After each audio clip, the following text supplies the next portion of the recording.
Welcome to Popternative, where we dive into topical discussions from the worlds of pop culture, social media, and sports. Here is your host, Peter Remoliotis, aka PD Beats. Hello and welcome to the Popternative podcast. It's the podcast where we have digital discussions, the worlds of sports, pop culture, and social media. Today's episode is sponsored by Sockstraps. Visit Sockstraps' website for all their information on the new Kickstarter. I'm going to quickly introduce my guest. He's currently on the off-season, so I'm really happy that he has a little bit more time to join us. We're talking to Carolina Hurricanes prospect Nicolas Roy. Nick, welcome to Popternative. Hi. So right off the bat, I just mentioned you're on the off-season. Crazy year for you. It was a big 2016-2017. You played in the World Juniors. You had another pretty big year with the Saguenay in the Quebec Major Junior Hockey League. Talk about how you've kind of been recharging your batteries in the off-season. I mean, I know you're still training and everything, but I'm sure there's a little bit more downtime.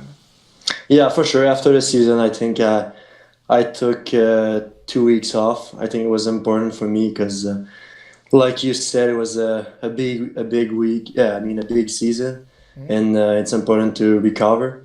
But then I think I had a really big summer working out and power skating, agility, and all that stuff. So I think I'm ready for the season.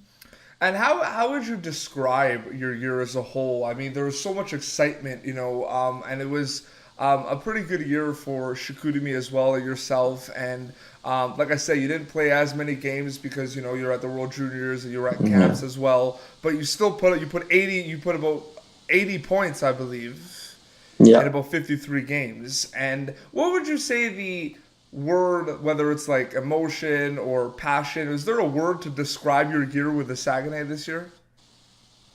I think it was perseverance. Yeah, perseverance. We always, even if we were losing 3-0 and at the end of the third period, we knew it was not over.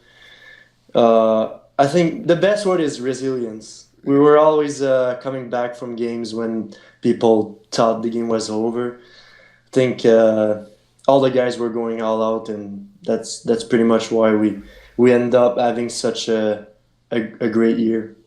Absolutely. And now, I mean, you're 20 years old right now, looking kind of at the next chapter of your career. You are a prospect of the Carolina Hurricanes in the National Hockey League. How has that been these last couple of years as a prospect? I mean, I know we've had a lot of players on the show talk about how it is difficult to balance, because one, you're under contract with, your National Hockey League team at an entry-level deal, but you have your team in junior to focus on as well. But I'm sure, it's always in the back of your head that you're part of the Carolina Hurricanes organization and you're always representing them no matter what you do. Did you find that hard to balance it, like Chicoutimi, Carolina? I know you're with Chicoutimi, but I'm sure, your shirt says property of the Hurricanes, right? So. Yeah. Yeah, for sure. You think about it. I mean, I want to be Carolina Hurricanes as soon as possible, and I'm really proud to be with this organization. But like you said, when I was with the Saguenay, I need to think about that team and to focus to be to improve my game and my strength and everything. So, I mean, that's two different things. But like right now, the season is with the Saguenay is over, so I'm ready for the camp with Carolina.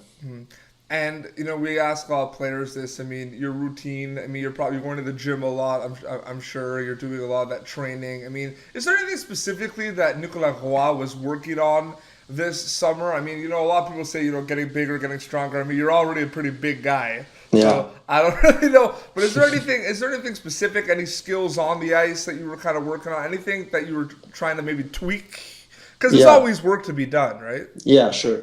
I mean, I'm a tall guy, and I think I have to improve on my skating agility. Yep. Like I said, I did a lot of power skating and like in the gym I was working on my feet, quicker feet. So that's pretty much what I worked on this summer. Well, that's good. And a few other little things as well. your sister, we talked about before, plays hockey as well. She plays for Ottawa, University of Ottawa, the GGs. So I guess was hockey just from day one just a big part of your whole life as a family? Because she's playing as well, right? Yeah, she's playing. She's pretty good. Second year university with GG's, like you said. But no, my father was a basketball player. He played university, was pretty good. I don't know why my but you're tall, so maybe. Yeah, he's tall. He's 6'2". But I don't know why me and my sister ended up playing hockey. We just asked her father to try it, and we just enjoyed it. I mean, I find it's funny because he played basketball. It's pretty good. I mean, it's in the genes because you're a pretty tall guy, like you said, right? So, did you ever play? I'm sure you played other sports growing up too. I mean, hockey was the most important one. Did you play basketball growing up? No, I mean a little bit, but I was playing tennis. Oh, I was playing till 12 years old maybe. I was playing hockey during the winter and tennis in the summer, and then after 12 I had to to start working more specific, so I ended up only playing hockey. Did you find it helped though playing more than one sport? Because a lot of people think that it kind of helps. I mean, you have your one sport that you focus on, that's the sport you want to do for the rest of your life, but playing other sports, I mean, does it help you be a well-rounded athlete, do you think? I think yes, especially tennis. Like I said, you need to be fast. That's good for cardio, quick feet, and the hands too. So I think tennis is a pretty good sport to develop hockey skills too. There was a player that played midget AAA for the Cumberland Grads in the HEO U18 League, Hockey Eastern Ontario, Alex Roth, and he's a very good hockey player, but he's focused on football. So he's going to school. He's going to a prep school in Ontario for football, but he's still on the ice, training, and he's a really big guy, And he says he's playing just hockey like more for fun, but he's focused on football. So I always find that interesting, especially when you have. I mean, I'm sure there was a point too where you were pretty good at tennis, and then you were maybe like, oh, I'm playing hockey, but I have to make a decision. Was there ever any doubt that maybe was tennis more of a hobby, or were you serious at it? No, it was serious. I was playing big tournament in Quebec. When I was 10 years old, I was I think second for under 10 years old.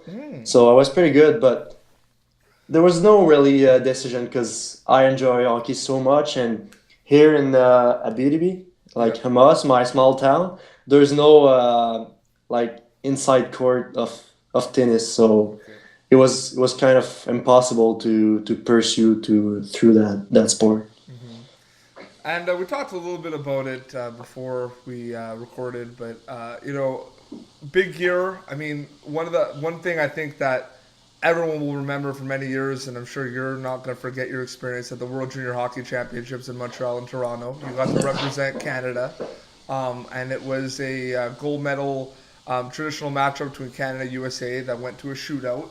But that whole experience for you must have just been surreal and crazy, and it must have just helped your career. For a lot of people say that they're not the player they were, they're the player they are now because of the World Juniors. It really helps you. Yeah, for sure, it helped me. I mean, it was just a dream to be a part of this organization. I mean, since I'm 4 or 5 years old, I'm watching this tournament every Christmas time, and it's just playing there in Montreal and Toronto. For sure, it was unbelievable, and I improved a lot, that's for sure. And Pop Turnative is like a social media centric show, so social media is like something that we like talking about a little bit, and social media is a big part of the World Juniors. Well, it's a big part of sports, but a lot of people are watching it. I mean, you guys don't really have your phones with you during the tournament because Hockey Canada took them away. But I mean, there a lot of players, say that they didn't have any problems, just focusing on the game. But it's always going to be a little bit of a distraction, especially if you don't have your phone. Did that doubt ever come into mind? What are people saying about us? Or I'm sure you Did that ever come to mind at all, or was it just kind of like whatever? Like we have a game to play, we're representing our country, forget about everything else. Yeah, I think that's more that mindset. I mean, the games are so important. The tournament is so short, so we have to be focused on the task, and I think we were able to do that. And it's just there's so many storylines every year with that tournament. It's like you think you've seen it all, but new things happen. And new like countries, like for example, Denmark was fantastic in that tournament, and they really put a stamp on the hockey world. And it's just you just see these new players, and you look at Charlie McAvoy, who played for Team USA, and he made a little bit of an impact. Well, not a little impact, but he played pretty well with the Boston Bruins in the playoffs in the first round. And did you see that as something as well? Like, did you kind of realize that all the scouts are watching, everyone's looking. You're representing Team Canada, but Carolina Hurricanes are looking as well. Did you kind of see that almost like not like an audition, but like as a test to prove that you can kind of play on the big stage? Yeah, for sure. Like you see, like you said, McAvoy and guys like that. Jost play a couple of games too, and guys like that are playing in the NHL. So you see that you're close from the NHL, but at the same time you try to don't think about it and just think about winning the tournament. So I mean it was our goal. So for sure we didn't end up winning the gold medal, but I think we played really good, and I really enjoyed that tournament. And it was an unbelievable tournament, and Team Canada for the Quebec Major Junior Hockey League. There was a lot of players from the Q that came out, and I'm pretty sure in that gold medal game, every goal was scored by a player in the Quebec Major Junior Hockey League. Yeah, I think.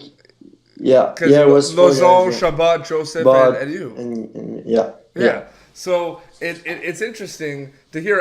That goes to my second question. Julien Gauthier not only plays in the same league as you, but he's also a Carolina Hurricanes prospect. Yeah. That must help, having that familiarity in the room, and knowing and seeing him at training camps, Carolina Hurricanes. That must help the chemistry, for Team Canada. Yeah, for sure. Like we know each other.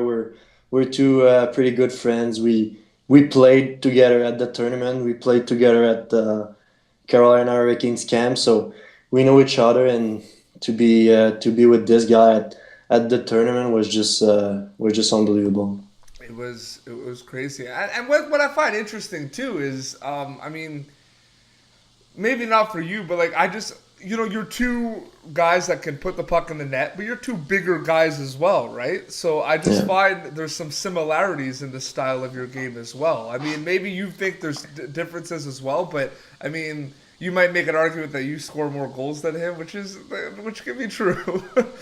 But that must have been interesting as well too, right? Because you kind of come from the same, like you're similar like player as him. You could talk about that as well, compare similarities.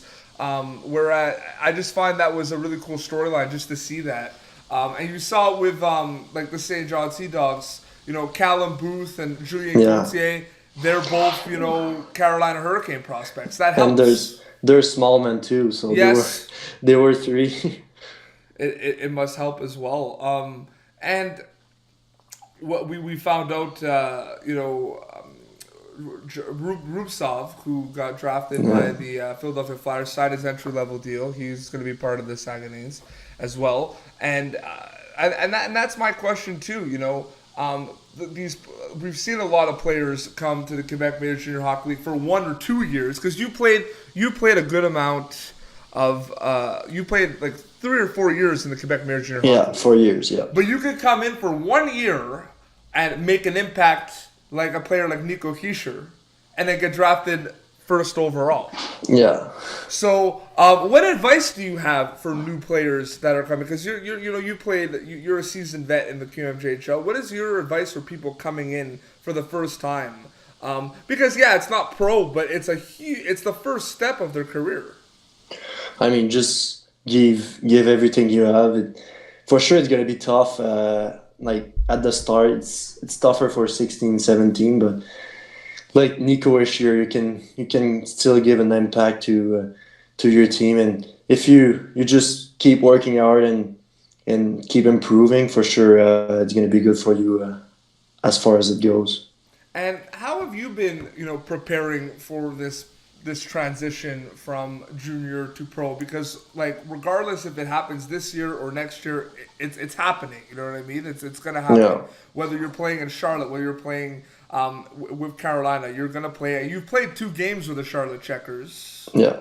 And is there anything specifically you've been? Because obviously it's a a faster game, it's a bigger game.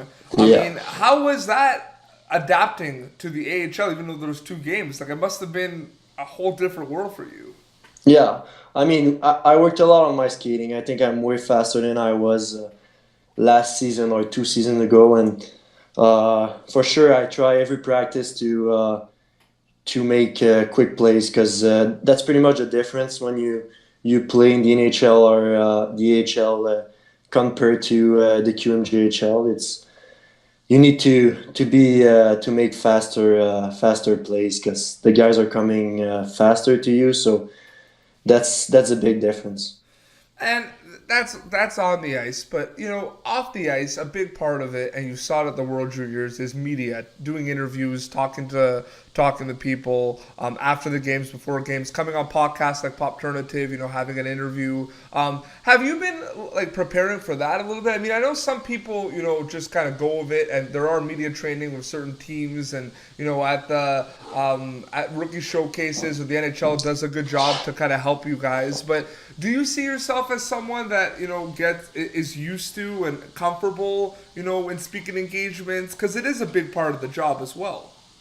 Yeah, it's part of the job. We know that after games or win or lose, we have to talk to the media. But I think the Saguenay or Carolina Hurricanes always like we had meetings about it, and they prepare us, and I think I'm good with it now. Perfect. No, absolutely. Well, it was really cool, to have you on. It's funny because Julie Gauthier, who I hope watches this, is supposed to come on the show as well. The GOAT, he calls himself the greatest of all time, but he's big GOAT. Yeah, the big GOAT. But yeah, let's talk about some other stuff now. I mean, it's off season. Let's have some fun, Nick. Like, what have you been? Like, what have you been watching? What have you been listening to? Like, how have you been? You've had some time off. You've been decompressing, relaxing. What have you been up to? Like, what have you been listening to? What have you been watching? Anything cool? Like TV show? Yeah, anything? Yeah, I'm watching Walking Dead. Oh yeah, do you like it? Yeah, it's pretty good. Yeah. Are you you're just starting it, or? No, season 3. Okay.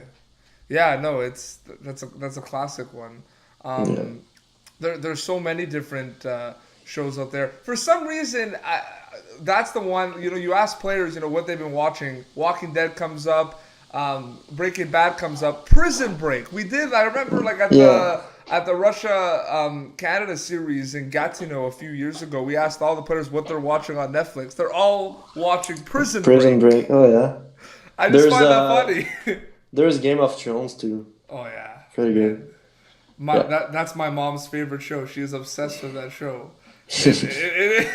There's so much content out there right now as well, and there's so many like podcasts. Like, are you familiar with podcasts or sports shows as well, or are you kind of just watching Netflix? Like, yeah, I watch more Netflix than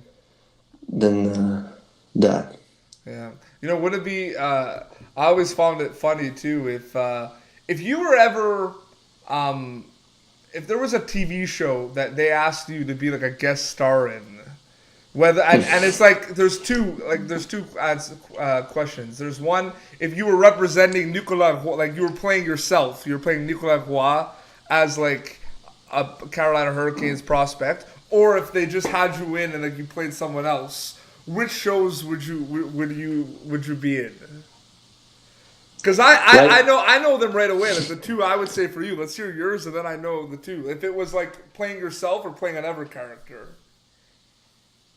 Like you mean a character in the TV show? Yes. So for example, you would be you would be crazy in Game of Thrones as like one of the guys like in that show, because you're a big guy, and I'm sure you would do a lot of damage in all those battles. Like I said, I don't watch the show a lot, but I'm sure that's crazy.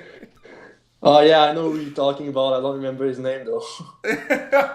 But something like that. But for example, if you're playing yourself, there are shows like Entourage and Ballers that I think would be funny as well. Yeah, sure. That's a good question. I don't really know. Maybe Walking Dead? Yeah, Walking Dead could be. Yeah, probably Walking Dead. Mm-hmm. Yeah. All right, no, we'll wrap it up soon because I know I'm confusing you a bit with these questions, and I apologize. But I don't know, because we talked like hockey's part of your life. Let's like you talk about hockey probably like 98% of the time you're doing an interview, you're talking about hockey. Let's talk about some other stuff too. Let's have some fun.